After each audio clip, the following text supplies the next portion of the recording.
હે દોસ્તો, કેમ છો? હવે શાયદ તમારે મને પૂછવું પડશે તમે કેમ છો, બિકોઝ આ પાટો જોઈને તમને હવે લાગતો હશે કે કંઈક થયું હશે. યસ, આજે હું નૈનીતાલથી શિમલા જઈ રહ્યો હતો અને એક ભાઈ ઓવરટેક કરવામાં એટલા ફાસ્ટ આવ્યા કે મને બ્રેક કરવાનો પણ મોકો ના મળ્યો.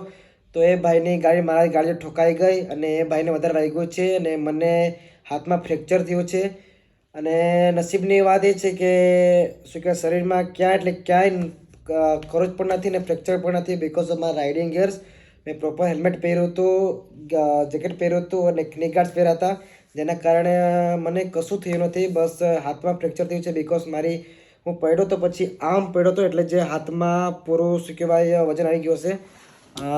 એક્સરે પણ કરાવ્યું તો શું કહેવાય હવે તમને ના દેખાશે, પણ શું કહેવાય કાંડાના ભાગમાં ફ્રેક્ચર થયું છે. તો બસ હવે કહેવાનું એ જ છે કે જે મારી વિન્ટર સ્પીતિ રાઈડ હતી, બાઇક રાઈડ, એ હવે અધૂર રહી છે. હવે હું એમ માનું છું કે નસીબમાં ના લખી લેતી આ વર્ષે. હવે કંઈ નહીં, જે થઈ ગયું એ થઈ ગયું, પણ હું સારો છું, કોઈ ટેન્શનની વાત નથી. મેં મારા ફ્રેન્ડને બોલાવ્યા છે, કૃણાલને. એ હવે આવે જ છે ફ્લાઇટમાં બેસીને. મેં કેમ ભાઈ આવ, હું અહીંયા એકલો જ છું.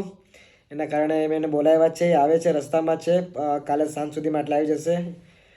તો કંઈ નહીં, હવે જે મારી વિન્ટર સ્પીતિંગ રાઈડ હતી એ અધૂર રહી. હું ક્યારે પૂરો કરીશ અને હું બચી ગયો છું.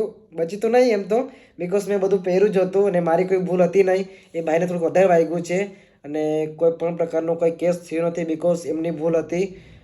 પણ હવે મારી ટ્રીપ બગડી, હવે કદાચ નસીબમાં ના લખેલી હશે એવું માનું છું.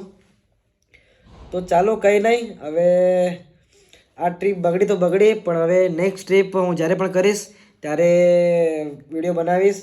અને આ 3 દિવસમાં જે મેં ફોટોસ લીધા હતા એ હું મારા ઇન્સ્ટામાં યુટ્યુબમાં રાખી દઈશ. તમે એને જોજો, આરામથી જોજો. તો ચાલો હવે મળીશું પાછા. ફિલહાલ હવે મારે આરામ કરવો પડશે થોડાક દિવસ સુધી.